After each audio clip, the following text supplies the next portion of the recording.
If you work in professional video, you know this constant tug of war. Oh, yeah. You've got the reliability of broadcast SDI, which you need for long distances, but then you have to monitor everything on affordable consumer 4K displays. Which are all HDMI. Exactly. Yeah. So today we're doing a deep dive on a device that's supposed to be that perfect bridge.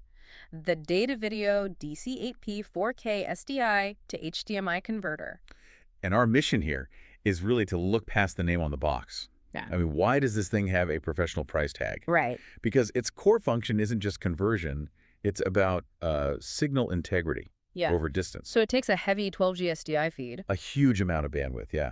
And it turns it into a clean 4K HDMI signal all the way up to 60 frames per second. The sources are very clear.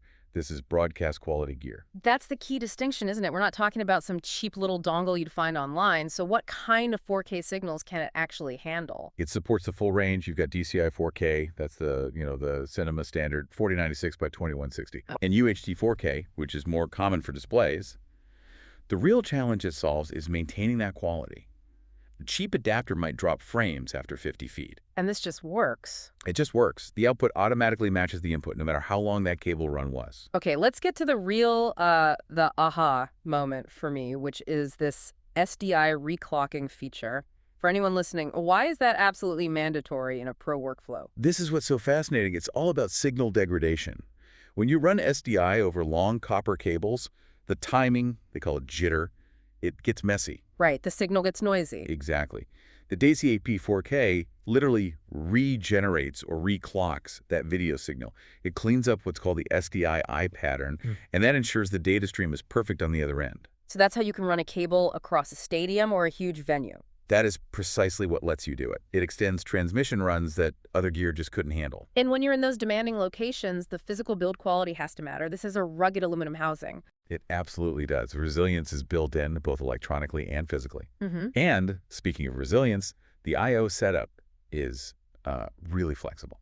So beyond the basic input and output. Yeah, beyond the 12G SDI input and the HDMI 2.0 output, it has a 12G SDI loop-through. Oh, that's huge. So if I understand this, the signal comes in, it gets converted to HDMI for your monitor, but that loop-through sends the original SDI signal, now reclocked and protected, downstream to something else. Straight onto a router, a switcher, a recording deck, whatever you need. All without needing a separate distribution amp. That's a massive shortcut on location. It is. And it's all plug and play, no laptop, no settings to fiddle with.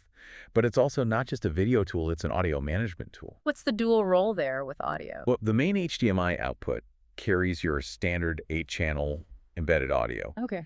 But it also gives you a de-embedded 2-channel RCA analog audio output. Which is a vital in a control room, right? Yeah. If you need to strip that audio out and send it to some analog speakers or a mixer just to check it. Instantly. It's a key professional feature. And just circle back to video quality. The sources mention support for HDMI deep color. How does that really, translate into what we see? Deep color just means more bits, more color information. Standard HDMI is often 8-bit. This supports 10 and 12-bit. Which is essential for HDR. It's essential for rendering high dynamic range footage properly. You get smoother gradients, you get rid of that ugly color banding, and you see a much more realistic image. And all that engineering, that integrity, is what leads to the $639 price point. I also saw it's TAA compliant. Yeah, the Trade Agreements Act. So for people buying for government or military contracts, that's a requirement. It just confirms its place as a serious piece of infrastructure. Okay, so let's wrap this up. This little box is a critical piece of the production puzzle. We've established why these resilient, specialized features are so important. But here's the question I want to leave everyone with. Consumer standards like HDMI deep color are evolving so fast, adding new features every year. So why is it that the absolute need for robust physical features like signal reclocking for long cable runs, why does that remain the one unmoving constant in every serious professional environment? It seems like resilience is always priority number one. That gap between the consumer pace and professional necessity just continues to define this market. Something to think about for your next production.